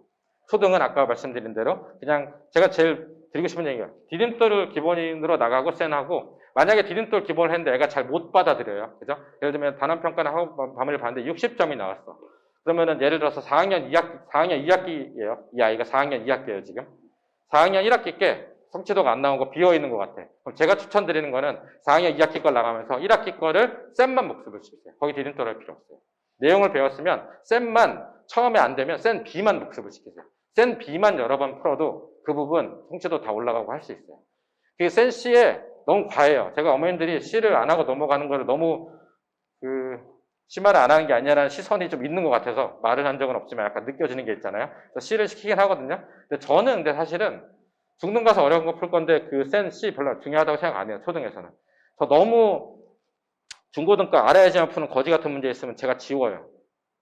이게 이제 강사가 초보가 돼서 여기저기 눈치를 보면 못 지울 때 전 지워요. 누가 뭐래도 이건 풀지 않아도 된다고 지우거든요. 그러니까 이게 센 B 단계를 계속 반복을 하세요. 센 B를. 이건 비단 중고등 수학부터 마찬가지예요. 이게 저 중고등학교 다닐 때 센이란 거 없었는데 센이 정말로 모든 유형이 망라되어 있는 가장 유형서예요. 그러니까 중등도 센을 반복하고 고등도 센 B를 반복하면 결국은 승리하게 돼 있어요. 저는 어릴 때 정석을 했죠. 저 지금도 정석을 가르쳐 센을 하긴 하는데 가장 문제 많고 다 포함되고 반복하고 제일 좋은 건 센. 만약에 센을 하는데 중등도 그렇고 센을 하는데 아이가 받아들이는 게 없고 처음에 너무 힘들어하면 센 A 단계 있잖아요. 그거를 좀 많이 시키십니다. 센 A 단계를 한 개 한 개 풀어주면서 강사가. 제가 이제 그런 아이가 있거든요. 센 A 단계를 내용 설명하면서 한 개 한 개 풀어주면서 이해를 시키는 거예요. 그 다음에 센 A 단계 복습을 시키고 요게 부족하면 요 센 비슷한 문제집 있잖아요. 뭐 RPM 뭐 이런 거 있잖아요. 거기 A 단계만 연습을 좀 시킨 다음에 B를 연습시켜서. 그래서 결국은 성취도가 중등도 그렇고 초등도 그렇고 센 B단계 성취도가 90점 이상 나오면 넘어가는 게 제일 좋아요. 그거를 말씀드리는 것이고 그래서 양치기도 하게 되면 중등의 센으로 했으면 좋겠고 초등은 아까 그냥 복습 정도. 저는 아직까지는 못 봤어요. 센을 만약에 한 두세 번 풀고 나서 학업 성취도가 80점 이하 떨어지는 아이는 아직 못 봤어요. 뭐 저희 반에 온라인에 잘하는지 몰라도 보통은 그렇진 않거든요. 초등은. 중등은 잘하는 애들도 와서도 15개 중에서 3개 맞고 6개 맞고 허다해요. 근데 그게 시험이란 게 되게 웃긴 게 6개 맞았던 애가 오답을 하면 지수로 다 풀어내는 경우도 있어요. 시험이란 게. 또 아까 왜 그랬냐고 뭐 마의 시험 것 같다 뭐 모르겠다 이렇게 하는데 근데 어쨌든 초등은 그렇진 않거든요. 그래서 그걸 좀 알았으면 좋겠고 전 이건 반대입니다. 저기 그 노병 선생님이 사고력 수학 가르쳐 주셨다고 하는데 그리고 아마 되게 저희 노병 선생님 진짜 사람 좋거든요. 그 아이들도 잘해주고 되게 따뜻하고 소통도 잘하시는 분이라서 아마 아이들이 진짜 좋아할 거예요. 비주얼도 뭐 저랑 다르잖아요. 저는 이제 비주얼로 이제 저희 반 애들은 저 되게 만만하게 여기지만 저희 반 아닌 저희 학원 애들은 저 얼굴만 보고 쫄거든요. 복도 지나가면 이렇게 문이 열려요. 애들이 지나가다가 안 그러실 것 같죠? 제가 무표정하게 지나가면 애들이 지나가다가 다 피해요. 사실은 저희 반 애들은 저 안 무서워하지만 근데 이 사고력이요. 저는 안 해도 된다고 생각해요. 그러니까 어릴 때 사고력을 뭐 재미삼아 다니는 건 좋은데 5학년, 6학년 때 사고력을 한다? 4학년? 저는 그냥 초등급 빨리 하고 중등급 빨리 하라는 말씀 드리고 싶어요. 왜냐하면 이 사고력의 문제가 저희가 이 자리가 옛날에 제가 메이저 수학 저기 차리고 나서 UTM 수학 지금 여기 있잖아요. 마랑 하브루타. UTM 처음 그 양환조 대표 저 알아가지고 UTM 수학 분당 지역 처음 개업을 제가 했었어요. 설명회 저기서 하고 초등 테스트하고 해서 했었거든요. 그래서 이제 문장제 수업하는 걸 책을 다 검토하고 그때 봤었어요. 그래서 저도 좀 가르치고 했었는데 문장제 수업의 컨텐츠라는 게 굉장히 그 아이들의 창의력을 높이고 그 안에가 사고력이 발달되는 게 있었으면 좋겠는데 안 그래요. 그냥 문장제는 그냥 중학교 문제에 있는 거에 중학교 내용이 있는 거를 말을 길게 써놓은 거에 불과해요. 그냥 뭐 별게 없어요. 그냥 그 말이 길게 써 있는 게 예를 들어서 중학교 1차 방정식 활용 문제가 좀 길게 써 있는 거예요. 아주 길게. 대신에 이제 초등학교에 걸맞게 뭐 철수와 영희가 뭐 다른 얘기도 좀 써 있어요. 그러니까 실제 중학교 문제 1차 방정식 활용 요만큼 써 있을 게 초등학교 사고력 문제를 보면 여기 앞에 이제 기타 내용이 써 있어요. 철수 영희가 생일을 맞이하여 뭐 누가 선물을 주고 뭐 대도하는 얘기 써 있고 애들이 좀 즐거워할 만한. 그 다음 문제는 그냥 중1에 있는 1차 방정식 활용이에요. 그러니까 저는 그거를 애들이 이해도 못할 거를 앞에서 읽어주고 니네 이 문제 이해 못하니까 거기 써보라 그러고 그 자체를 식을 선생님이 쓰면 그걸 받아 쓰고 다시 써서 복습을 그 별 의미가 없다고 생각을 하거든요. 그래서 사고력 수학은 뭐 초등 저학년은 모르겠는데 만약 고학년이 되셨으면 그냥 중등수학 가서 배우는 게 더 맞다고 생각해요. 뭐 이런 얘기하면 유튜브에서 초등수학을 안 하면 저 어제 친구가 전화 와서 친구 토요일인가 두바이 갔다 와서 초등학교 5학년 딸내미 수학 학원 라이드를 한다는 거예요. 서초동에서. 그래서 왜 그러냐 그랬더니 학원에서 전화가 와서 결석을 많이 했더니 6학년 수학은 5학년 수학이랑 뭐라더라? 6학년 수학은 5학년 수학이랑 비슷해서 결석을 하면 아이가 수포자가 될 수 있다 그랬대요. 내가 아니 비슷한데 그냥 하면 되는데 그래서 아무튼 제 생각에 초등수학 하는 학원에서 제 얘기 들으면 되게 반발할 수도 있는데 저의 생각은 되게 확고해요. 왜냐하면 제가 그렇게 공부한 애들 받아가지고 가르쳐 봤잖아요. 사고력이 증진된 애들보다 그냥 연산 잘하고 습관 잘하는 애들 공부를 더 잘해요. 그래서 사고력보다는 아까 말씀드렸듯이 빨리 넘어가서 중등을 하자 말씀을 드리고 싶고요. 요거 아시죠? 받아 올림 덜어 내림. 그 엄마들한테 배우잖아요. 도제식으로. 이제 뭐 2랑 3이랑 8 더하면 11이니까 1 한다면 위에다 1 쓰고 이렇게 더하는 거 아시죠? 이게 더할 때 뭐 여기서 남은 올리고 이게 가장 좋은 계산법이에요. 그냥 어머님들이 아시는 걸로 알려주세요. 저도 이걸로 알려줘요. 그리고 저도 고등학교 애들 풀어줄 때도 옆에서 계산 이걸로 해요. 왜 그러냐면 이게 안 틀려요. 저도 어릴 때 되게 건방질 때는 암산 잘한 거 보여주려고 야 이건 이거잖아 이렇게 했잖아요. 틀려요 점점. 틀리는 것보다 안 틀리는 게 낫잖아요. 그래서 저도 제가 가르치는 되게 잘한다고 이렇게 잘난 체로 하고 앉아있으면서도 계산할 때는 지루하게 앉아서 올리고 저거를 똑같이 지금도 해요. 고등수학을 풀 때도. 이게 그냥 연산의 기본이라고 생각하시면 돼요. 세로로. 근데 이제 이걸 쓸 때 제일 중요한 거는 이 선이 좀 맞아야 되고요. 남자애들 중에 선이 이렇게 간 애들 있잖아요. 그죠? 그리고 그거 제일 중요합니다. 이게 펜이 없어. 이건 필요 없네요. 이게 칸이 이렇게 있는데 여기서 이제 이렇게 쓰면 되는데 이제 문제가 있잖아요. 여기서 계산하다가 자리가 없으면 막 여기 가서 하다가 저기 가서 아시죠? 네. 웃으시는 분들은 이제 본 기억이 있을 거예요. 여기서 좀 하다가 안 되면 이렇게 번호고 뭐 여기 가서 쓰다가 숫자가 이게 7인지 뭐 1인지 모르겠는데 뭐 보면은 난 7이라고 딱 알아본다는 둥 뭔지 이런 얘기를 한단 말이죠. 네, 그럼 좀 겁나 없네요. 다 찢어버린다 그러고. 그래서 그거를 정확하게 잡는 거를 찢은 적은 없어요. 그냥 다시 시켰죠. 초등학교 애들은 되게 약하더라고요.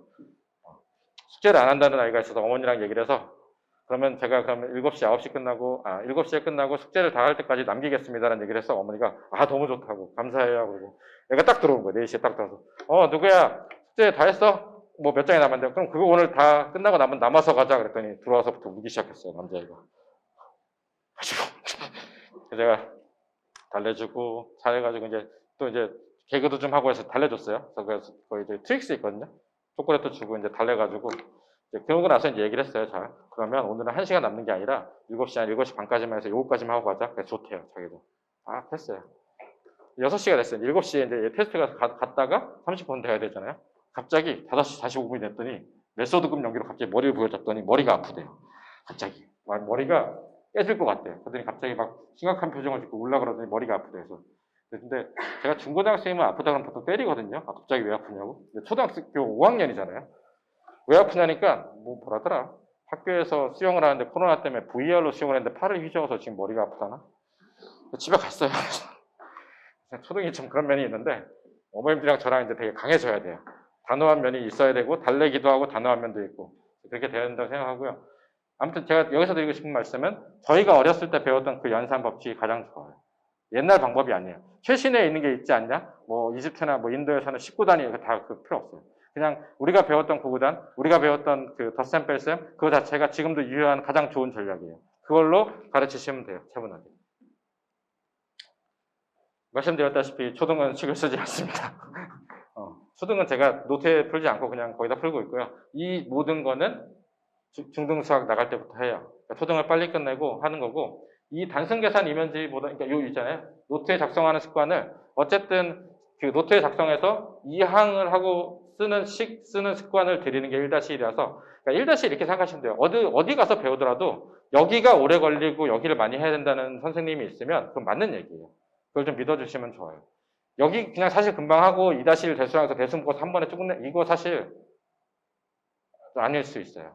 뭐 그게 가능한 애들이 있냐고? 있어요. 저도 본 적 있어요. 저도 진짜 저보다 얘는 나보다 머리가 더 좋은데 이런 애들도 가르쳐 봤어요. 근데 대부분의 저희 같은 사람들 아니잖아요. 그 아이들은 어쨌든 이 부분이 오래 걸리는 게 맞으니까 어쨌든 이 습관을 잘 잡기 위해서 이거랑 시험 보는 습관, 그러니까 이거랑 시험 보는 습관을 잘 잡아서 초등 같은 경우는 아까 말씀드렸듯이 그 센의 뒤에 있거나 디딤돌 기본 능력 뒤에 있는 게 단원 마무리 평가나 화합성 지도 평가예요. 그게 한 2개까지 되면 넘어가시고, 중등 같은 경우는 센을 반복을 해서 하시되 중등은 나중에 심화책을 해야 돼요. 센도 하신 다음에 보통 센 한 다음 많이 하는 게 뭐냐면 센하고 개념 원리랑 센 한 다음에 센 C를 같이 하잖아요. 그 다음에 센 C까지 복습을 한 번 한 다음에는 여기서부터는 선택이 좀 갈려요. 애가 진짜 좀 수학을 잘한다 그럼 바로 A급으로 가기도 하고요. 안 되면 1품 블랙 레벨 A급 뭐 이렇게 많이 하고요. 보통 그 책들을 많이 보고 거기서 이제 내신 본다고 해서 뭐 최상위 뭐 개념 원리 탑 이제 이런 건 좀 별도 문제라 생각하시면 되고, 그 중등은 그냥 그렇게 생각하시면 돼요. 그냥 이 근처 중학교니까 그냥 내정, 순회, 샛별 뭐 자기 갈 학교 그냥 기출을 봐서 90점 정도, 90점, 95점 넘어가면 아 그래도 얘가 여기 내용을 모르진 않는구나. 근데 이제 그거를 면밀히 아이랑 얘기는 해보셔야 돼요. 점수가 문제인 건지, 시험 보는 스킬이 문제인 건지, 실수가 문제인 건지 거기에 따라서 이제 좀 생각을 해보시면 될 것 같고요. 네. 그래서 이제 저희가 이렇게 테스트를 한다, 뭐 이런 얘기죠. 시간 안에 푸는 연습은 이거는 그냥 단순히 복습 테스트로 할 수 있는 건 아니고 항상 기출 시험으로 봐야 되잖아요. 그죠? 결국은 초등 하는 애들이 중등 거 심화를 해서 중등의 기출 시험을 시간 안에 보는 연습을 해야 되고, 고등 수학을 하는 애들이 단순히 쌤만 하는 게 아니라 심화 문제를 풀어서 고등 기출을 풀어서 시험을 봐야 돼요.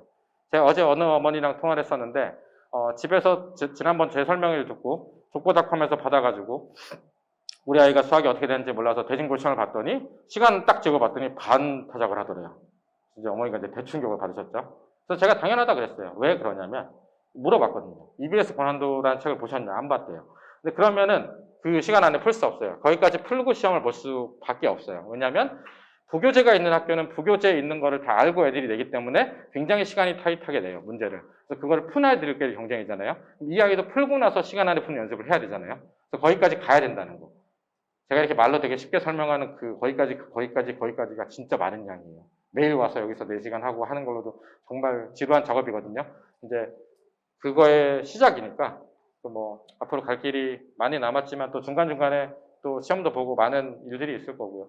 네. 여기는 그런 거예요. 저는 이렇게 생각해요. 초등은 선행 그냥 빨리 해서 넘어가시고 심화는 중등부터. 계속 똑같은 얘기 드리죠. 제 애들한테도 이렇게 가르쳐요. 한 얘기 또 하고 한 얘기 또 하고 머릿속에도 그거란 얘기를 애들한테 하는데 이런 얘기가 있더라고요. 이게 맞나요? 학년 곱하기 10분, 4학년이면 40분, 5학년이면 50분. 전 동의할 수 없어요. 저는 이거 공을 빼야 된다고 생각해요. 초등이 되게 발랄하긴 해요. 제가 정색을 하고 떠들지 말라고 소리를 지르고 적은 없구나. 좀 조용히 하라고 얘기를 하면 한 30초 가요. 그 입을 다물고 얘기하지 마 그러면 이따가 바로 다시 얘기해요. 뭐 어떻게 하겠어요. 초등은 그렇게 그냥 같이 살아가는 거라고 생각하고 있어요. 뭐 그냥 애들한테도 얘기해요. 숙제 잘하고 오답 잘하고 여기서 시험 보라는 거 보고 풀라는 거 풀면 니들이 나가서 뭘 하고 놀든 상관하지 않겠다. 나는 이렇게 얘기를 하고 있어요. 해야 될 걸 하면. 예, 아무튼 이렇대요. 그래서 쉬는 시간을 두는데 초등은 10분씩 두고 있고요. 그래서 처음 왔을 때는 2시간을 테스트를 자습실을 못 할 때는 저희는 1시간만 하고 있고요. 네, 그렇게 되는 거고. 이게 칭찬에 의한 동기부여를 잘하는 사람이 있어요. 그죠? 칭찬에 의해서 동기부여를 잘하는 사람이 있어요. 되게 중요하다고 생각해요. 칭찬 잘하면 동기부여 잘 되죠. 저도 칭찬에 목마른 사람인데 저는 칭찬에 의한 동기부여를 잘 못해요. 뭐 저희 학원에 다른 선생님들은 칭찬 되게 잘하고 따뜻한 분이 많은데 저는 어릴 때 칭찬을 잘 못 받고 자란 사람이라서 저는 지금 대학에 붙었을 때도 엄마가 근데 왜 수능은 틀렸냐고 혼났던 사람이라서 그래서 그렇긴 한데 칭찬 계속 근데 그거보다도 요거 드리고 요거 이런 저희 스티커가 있거든요. 제시간 내용 하나씩 붙여주고요. 제시간 내용이요. 시험 다 맞으면 하나 붙여줘요. 이 은근히 쌓이면 이거 가지고 파리보도 바꿔먹고 뭐 스파투스도 바꿔먹고 노트 살 수 있거든요. 근데 되게 웃긴 건 아이들이 요즘 여기 분당에 있는 애들이 추파추스 사 먹을 돈이 없진 않잖아요. 근데 이걸로 추파추스 사 먹는 거는 목숨을 걸 수도 있어요. 이게 되게 신기한 건데 그냥 아이들이 그냥 심리랑 관계된 것 같아요. 그래서 이제 이런 걸 좀 하고 있다는 거고요. 저보다는 다른 선생님들이 훨씬 잘해요. 저는 뭐 사실 칭찬보다는 제 입에서 나쁘지 않네라고 나오면 보통 서울대 갔어요. 그래서 저도 칭찬하려고 노력하고 있는데 참 제가 좀 칭찬을 많이 못 받아서 그런지 그게 어려웠던 것 같고요. 네. 제가 한 분만 더 하고, 저기 노병쌤이 이제 강의 설명을 하고 이제 마치려고 하는데, 이거 제일 중요해요, 정확도. 그러니까 빠른 거에 지금 너무 집착하지 마시고, 정확하게 푸는 거. 그냥 빠른 거에 집착하잖아요? 그럼 애가 계속 틀려요. 너 이 시간까지 이거 풀어라고 얘기하면 답을 보고 베끼던지, 아니면 대충 써요. 그래서 그게 제일 안 좋거든요. 그래서 결국은 아이가 성장하면서 빨라져요. 그리고 그 빠르게 만드는 거는 많이 풀기도 하고 시간 안에 시험 보는 걸 많이 하면 빨라지니까 정확하게 하시는 게 제일 좋고, 숙제가 완료가 목표인 학생이 대부분이죠. 이건 어쩔 수 없어요. 이건 처음엔 어쩔 수 없고, 숙제가 완료인 목표인 학생이 자기 목표, 단기 목표가 생기고 뭐가 목표가 생겼을 때 바뀌는 거를 이제 저희가 그거를 바뀌게 하는 게 노력하는 게 이제 어머님들과 아니면 저희나 이런 사람들의 몫이라고 생각을 하고요. 어쨌든 문제도 제대로 읽고, 요거는 제가 이제 이것 때문에 애들 자세를 좀 바르게 하려고 하고 있어요. 이렇게 푸는 애들 있잖아요. 이거. 옆에 여기 기대가지고 이제 풀고 뭐 이런 거 못하게 하는 거 그런 것들을 먼저 하고 있고요. 네. 그래서 제가 강조하는 게 자세도 중요하게 하고요. 이게 되게 중요해요. 바르게 읽기. 바르게 읽기가 문제를 한 번에 명확하게 읽으면 이게 되게 좋긴 해요. 실제 제가 고3들 대상으로 국어 연습할 때도 얘기를 하는 게 뭐 하루에 몇 문제씩 풀고 모의고사 푸는 연습도 하지만 실제 국어를 잘했던 사람들을 들어보면 그 연습을 많이 하거든요. 내가 한 번에 딱 읽고 얼마만큼 기억하는지를 연습하는 걸 되게 많이 하거든요. 그 한 번에 읽고. 그러니까 그거를 뭐 스킬적으로 여기 문제 읽고 수능 왔다 갔다 하는 것처럼 한 번에. 그것처럼 수학도 마찬가지예요. 이걸 문제를 한 번에 정확하게 읽고 풀잖아요. 그럼 속도도 빨라져요.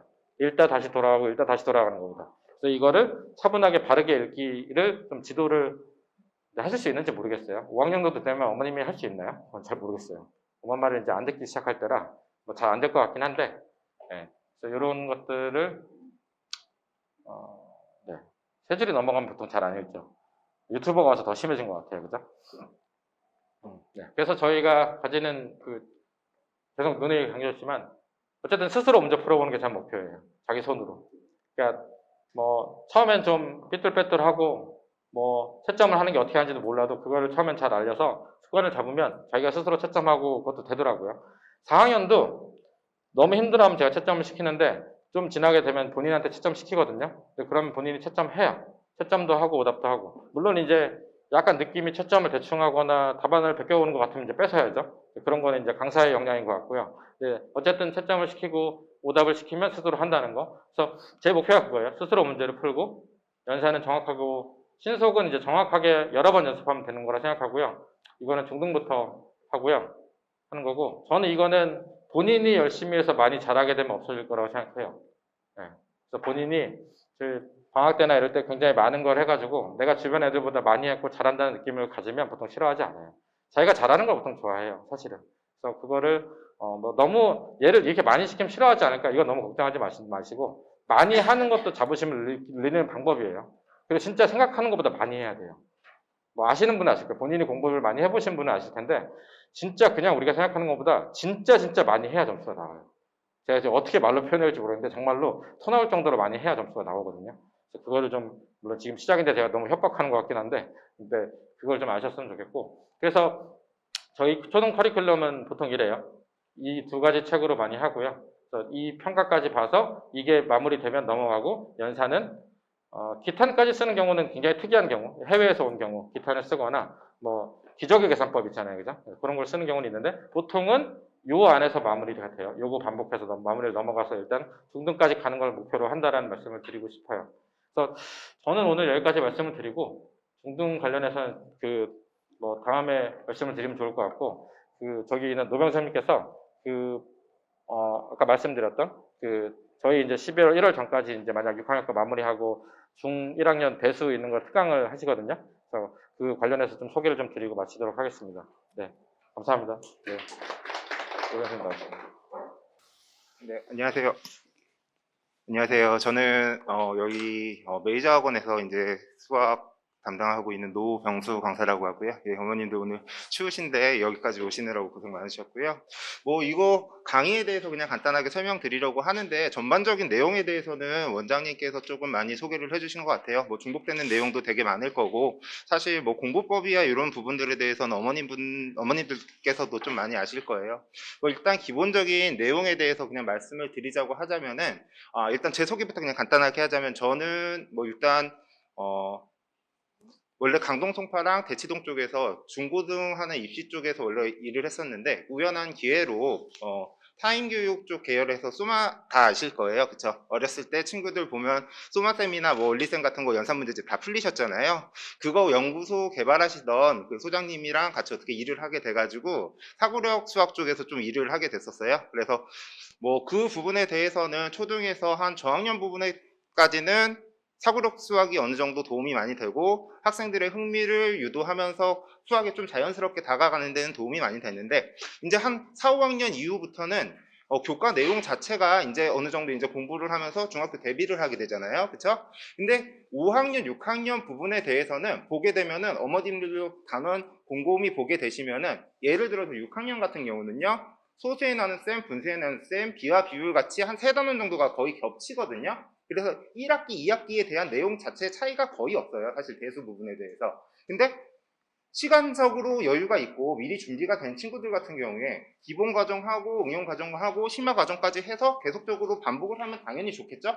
당연히 좋을 거예요. 근데 그런 것들이 효율적으로 따져서 생각을 해본다면은 1학기 과정, 2학기 과정이 공통적으로 비슷한데 이것도 심화를 이거 하고 2학기 것도 심화를 하게 된다면은 당연히 조금 비효율적이 되겠죠? 뭐 시간적인 여유가 많다면 상관이 없습니다. 근데 요즘 학생들 같은 경우에 다른 학원도 있고 스케줄이 많기 때문에 그 모든 것들을 다 하기가 힘들어져요. 그리고 이제 4, 5학년 정도 되는 친구들의 경시대회 사고력 수학이라고 하는 개념들은 사실상 뭐 최소 공배수, 최대 공약수에 대해서 어려운 문제라고 하는 거 원장님께서도 말씀하셨지만 중학교 1학년에 있는 최대 공약수, 최대 공배수 개념 조금 적당히 난이도 있는 문제를 갖다 꽂아 놓으면은 경시대회 문제가 돼버리는 거고 뭐 규칙과 대응 문제들 같은 경우 고등학교에 있는 수열, 등차 수열, 등비 수열, 개차 수열 이런 것들 개념 하나만 갖다 놓고 하게 되면 그 하나의 파트를 만들어 가지고 사고력 수학 주제가 되는 거고 경시대회 문제가 되는 거예요. 사실 그렇기 때문에 말씀하셨던 것처럼 초등 과정에서는 연산이 어느 정도 정리가 됐다라고 하면은 빠르게 이제 중등에서의 개념을 배우게 되면은 그 개념 가지고도 초등 개념을 다시 한번 복습을 하면서 적용을 시키면서 공부를 할 수 있으면은 굉장히 조금 빠르게 진행이 되지 않을까 하는 생각을 갖고 있고요. 네, 그래서 지금 요번 방학에 저희가 겨울 특강을 하나 개설을 하면서 생각을 했던 게 원래는 뭐 지금 행정원장님께서도 고민을 하셨던 게 지금 제가 하려고 했던 것 부분들이 중학교 1학년 2학기 대수 부분에 대해서 전반적으로 지금 하려고 하고 있어요. 그래서 이 친구들은 어떤 친구들이 대상으로 할 거냐면 지금 초등 과정을 하면서 중학교 수학 처음 배우는 친구들 아니면은 중학교 1학년 2학년 거 어느 정도를 했는데 사실 개념이 지금 부족해서 뭐 하 난이도, 중난이도 정도는 뭐 다 맞고 있는데 상난이도만 많이 틀린다 하는 친구, 심화만 필요한 친구들은 굳이 이렇게 들을 필요는 없고요. 전반적으로 다 골고루 틀리는 친구들 같은 경우는 개념이 부족하거나 유형별로 학습이 부족한 경우들이 종종 있잖아요. 그렇죠? 중학교 수학 같은 경우 1, 2학년 수학이 굉장히 중요하기 때문에 기본적으로 한 3회 정도는 반복해서 복습을 해야 된다라고 생각을 하시고 조금 꼼꼼하게 보는 학생들 같은 경우는 한 5번 정도까지는 공부를 해야지 거의 완벽하게 정리가 된다라고 생각을 하시면 될 거예요. 그래서 제가 지금 난이도로 따지면 1에서 5 정도의 난이도라고 생각을 하면은 지금 하려고 하는 수업 자체는 한 2, 3 정도로 좀 소프트한 수업이 되게 될 겁니다. 그렇기 때문에 요거를 1월 9일부터 2월 27일까지 총 21회 수업을 하게 될 텐데요. 그렇게 했을 때 10회, 11회로 1-1, 2-1이 정리가 되느냐? 이거 너무 빠르게 나가지 않을까요? 라고 생각을 하실 수도 있으세요, 어머님들께서. 근데 이 부분에 대해서는 조금 걱정하지 않으셔도 좋을 게, 21회 수업을 중 1-1만 하게 된다면 특강이라는 의미가 없어요, 사실. 왜 그러냐면, 저희 정규적인 그 학원에서의 그 자기주도 학습으로 해서 하면은 보통 2달 정도면은 한 과정이 끝나지 않을 수가 없거든요. 그렇게 따지면 굳이 1-1을 특강으로 하나만 2달 정도로 들으면 특강이 아니라 그냥 정규 수업이 되어버리는 거예요. 방학이니까 조금 더 집중해보자. 뭐 몰랐던 거를 한번 배우자. 이거를 한번 배운다라고 해서 1학년 1학기, 2학년 1학기가 완벽하다라고는 말씀 못 드려요. 그런데 요거를 한번 들으면은 1학년 1학기랑 2학년 1학기에 대한 기본, 중학교 기본 대수에 대한 기본 개념은 확실하게 잡아드리겠다. 요 얘기인 거예요. 사실 이거를 완벽하게 하고 이거는 블랙라벨 뭐 일품 요거를 완벽하게 풀 정도로 원하시는 그 정도의 효과가 나오는 건 아니고 일단 기본적인 개념 자체를 하고 이 개념원리 수학 교재를 기본으로 해서 요거를 한번 본 다음에 센 B 정도를 한 2번 정도 다시 한번 복습을 하고 그 다음에 이제 여유가 있는 친구들은 블랙라벨이라든가 일품 정도를 이제 하게 되면은 거의 완벽하게 한 5번 정도가 보게 될 거거든요. 그렇게 되면 중학교 수학이 어느 정도 정리가 되면서 이제 깔끔하게 진행이 될 것 같아요. 자, 그래서 지금 이거는 그냥 제가 그냥 임의적으로 지금 커리큘럼을 짜놓은 상태이고, 뭐, 2학년 1학기만 필요한 친구도 있을 거고, 1학년 1학기만 필요한 친구도 있을 거니까, 그 부분에 대해서는 다시 상담실이랑 생각을 하시면 될 것 같은데, 일단 강의 내용에서 중요한 게, 제 1학년 1학기 부분에서 친구들이 제일 어려워하는 거, 3가지 단계가 있는데요. 정수와 유리수 부분, 문자화식 부분, 1차 방정식 활용 부분, 딱 3가지가 제일 많이 걸려요. 왜 그러냐면, 중학교 1학년 1학기 때는 친구들이 처음 들어와서 제일 많이 틀리는 거가 플러스 마이너스 기호 처리를 하는 방법, 그쵸? 분배 법칙에서 굉장히 많이 틀려요. 1학년 내내 틀리거든요. 그렇기 때문에 이 정수와 유리수 단어는 어려운 게 아니라 연산, 사실 정수와 유리수랑 문자식은 연산이라고 생각하시면 편할 것 같아요. 연산처럼 계속 꾸준하게 공부를 하면서 익숙해져야 되는 거지, 이거를 한 번 들었다라고 해서 문자식 나 체득했어 완벽해 라고 할 수는 없는 거고요. 계속해서 꾸준하게 공부를 하다 보면 어느 순간 연산하는 것처럼 우리가 곱셈이 구구단이 익숙해지듯이 익숙해질 거예요. 그렇게 공부를 하다 보면 한번 막히는 부분이 1차 방정식의 활용, 갑자기 있던 즉 식으로만 우리 공부했던 그 문자로만 공부했던 것들이 갑자기 문장대로 나오게 되면서 이걸 우리가 식으로 바꾸는 변환을 해야 되잖아요. 이 부분에 대해서 식 세우기가 갑자기 막히는 친구들이 분명히 생겨요. 그리고 제일 많이 1학년 과정에서 제일 어려워하는 부분이 1차 방정식의 활용 부분이고요. 그렇기 때문에 1학년 1학기랑 1학년 2학기를 붙여서 하는 게 아니라 대수 부분만 해서 1학년 1학기, 2학년 1학기를 붙여서 하는 이유는 여기서 보시면 아시겠지만 1차 부등식과 연립방정식까지 해서 여기는 5회 수업, 거의 절반 수업을 여기다 할애를 했거든요. 1차 방정식의 활용을 공부한 상태에서 바로 부등식이랑 연립방정식의 활용 공부를 이어진다라고 하면은 그 감이 살아있기 때문에 풀기가 굉장히 쉬워요. 1차 방정식 같은 경우는 문자가 하나밖에 없는 상황이었는데 사실 요거를 식으로 쓸 수 있다라고 하면은 1차 부등식, 등호가 부등호로 바뀌는 정도의 아주 작은 차이가 될 거고요. 연립방정식, 문자가 하나 있는 거를 2개로 바꾼 정도의 아주 작은 차이일 뿐이에요. 식만 세울 수 있다라고 해서 이때 감이 있다라고 하면 바로 풀었을 경우에 효과가 더 나올 수 있기 때문에 이런 식으로 저희가 커리큘럼을 짰고요. 이런 부분에서 약간의 조금 스킵하고 넘어갈 수 있는 부분들은 세대공약수와 최소공배수, 순환소수 이런 부분들은 약간의 어떻게 보면 다른 테마, 한 가지 단일 테마가 될 거예요.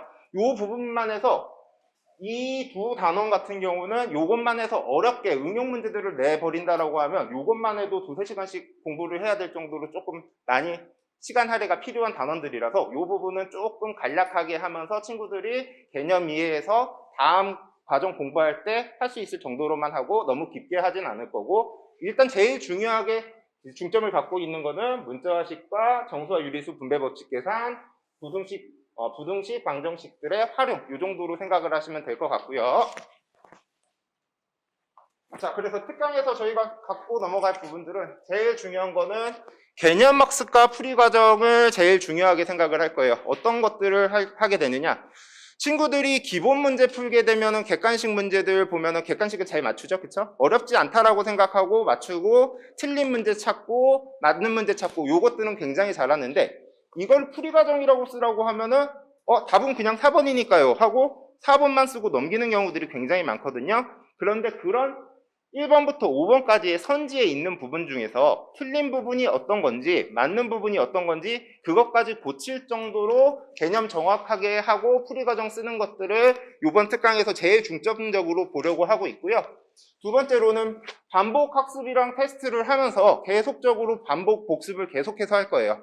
한번 배우는 게 문제가 아니라 복습을 하고 테스트를 보면서 자기가 배운 지식을 다시 꺼내보면서 스스로 활용을 해보는 게 굉장히 중요하기 때문에 이런 것들이 하기 때문에 저희가 일단 특강 시간은 2시간 정도를 지금 잡아놨는데 사실 2시간 하고 나서 테스트 시간까지 2시간 나머지 공부까지 해서 2시간 정도 더 시간을 갖게 돼서 한 번 왔을 때 한 4시간 정도는 공부를 하고 간다라고 생각을 하시면 될 것 같아요. 왜 그러냐면은 공부라고 하는 게 있어서 뭐 10,000시간의 법칙 이런 것도 있지만 어느 정도 공부량을 맞추기 위해서는 절대적인 시간이 필요해요. 사실 절대적인 시간이 필요한 거지 그 시간을 투자하지 않고 물론 머리 좋은 친구들이나 뭐 여러 번 이미 반복한 친구들이 한 번 정도 보게 되면은 조금 더 빠르게 할 수는 있겠지만 어느 정도 시간 투자할 수 있는 정도를 저희도 고려를 한 거고 그 정도를 시간을 조금 더 초등학생 정도의 수준에서 낼 수 있는 시간은 방학 때가 조금 더 유리하지 않을까라는 생각이기 때문에 부모님들께서 이번 방학에 그래도 좀 수학 한번 제대로 기초 한번 다져보고 싶다라고 생각하시면은 사학원 스케줄도 분명 있겠지만 그런 것도 조금 조정하시면서라도 한번 제대로 하시면은 일단 기본적인 기초적인 부분들에 대해서는 확실하게 답해드리는 거 말씀드릴 거고요. 시학단원 집중학습이라고 말하는 거는 아까 말씀드린 것처럼 제일 기본적인 곱셈의 분배 법칙이라든가 플러스 마이너스 기호, 문자화식에서 동료학끼리 계산하는 방법들, 1차 방정식의 활용 문제들의 유형들을 여러 유형의 문제들을 풀어보면서 친구들이 많은 유형들을 풀어봤을 때 다른 문제들을 봤을 때도 요거 풀어봤던 거라고 생각이 들면 당연히 자신감 갖고 식을 세울 수 있거든요. 그런 부분들 제일 중점적으로 생각을 하고 있고요. 개인별 학습 난이도 조절이라고 하는 거는 저희가 지금 아까도 말씀드렸지만 저희는 자기주도 학습을 기본으로 하고 있는 학원이에요. 강의식 수업을 많이 하지 않거든요. 기본적인 개념 정리라든가 대표 유형, 아주 어려운 심화 문제들 같은 경우는 제가 강의로 해서 수업 시간 일부를 할애해서 강의식으로 진행을 할 거고 이외의 부분에 대해서 친구들이 다 알고 있고 모르는 문제들은 다 다를 거예요. 다 각자 개별적으로 모르는 문제들에 대해서 모두 다 오답 해결을 할 거고요. 조금 더 잘하는 친구들 같은 경우에는 테스트 볼 때도 조금 더 어려운 테스트를 보고 잘한다, 한 번 봤다, 2번 봤다 라고 하는 친구들은 응용 문제로 다른 프린트, 자체 프린트 제공이 될 거고요. 지금 오늘 처음 배웠기 때문에 너무 어렵다, 응용까지 하진 않고 나는 기초 정도만 한번 깔고 들어가고 다음번에 다시 한번 센이라든가 이런 걸로 복습을 하겠다 하는 친구들에 대해서는 그 난이도 조절이 어느 정도 이루어지면서 과제량도 서로 조금씩 같은 반이지만 다를 수는 있는데 그런 거 정도를 알고 계시면 될 것 같아요. 이 특강의 목표 자체는 일단 짧은 시간 내에 친구들이 한번 1학년 1학기, 2학년 1학기를 한번 다 전체로 훑어보면서 다시 복습할 때 제대로 된 기초가 되는 게 우선이기 때문에 어머니들께서도 그런 학습을 시키시고 싶으시는 어머님들께서 한번 생각을 해주시면 될 것 같고 일단 제일 중요한 거는 공부하고 할 수 있는 그 숙제라든가 이런 부분에 대해서 항상 완료를 하고 와야 되고 집에서도 관심 가져주시고 채점해 주시고 이런 것들이 조금 필요하니까요. 어머니들께서 물론 지금 이 특강에 대해서 저는 말씀드리고 있지만 항상 지금 중학교 1학년 1학기 수학에 대해서는 학원이라든가 다른 기타 다른 학원일 수도 있고 저희 학원일 수도 있을 거예요. 여러 번 해서 나쁠 게 전혀 없거든요. 친구들 중에서 학원에서 왔을 때 상담하실 때 보면 어떤 경우들이 되게 많냐면 저희 학원 저희는 다른 학원에서 쌤은 했어요 하는 경우들이 굉장히 많아요. 쌤 같은 경우에 굉장히 널리 쓰이는 교재고 잘 만들어진 교재라서 어느 학원에서라도 그거를 안 하고 넘어가는 경우들은 거의 없거든요. 기초서 같은 경우는 개념 플러스 유형이라든가 개념 원리라든가 이런 것들을 선택을 할 수 있고 심화서 같은 경우에 윌폼, A급, 블랙라벨 이 중에서 골라서 할 수 있는데 그 중간 과정에 있는 유형에 대해서는 쌤 안 하고 넘어가는 학원은 거의 없을 거예요. 학교에서도 많이 선생님들께서 참고하고 있는 교재고요. 그렇기 때문에 쌤 같은 경우는 한번 풀고 나서 B단계 한번 풀고 나서 다음번에는 B의 상 문제와 C 단계 문제만 다시 한번 복습을 한다든가 한 2번 정도 복습하는 것들 굉장히 중요하기 때문에 한번 어머니들께서도 1학년, 2학년 공부할 때는 쌤 같은 것도 여러 번 반복한다라고 해서 너무 조급해하지 마시고 일단 집에서 공부시키시더라도 그런 부분들 염두해 주시고 공부하시면 될 것 같습니다. 예, 감사합니다.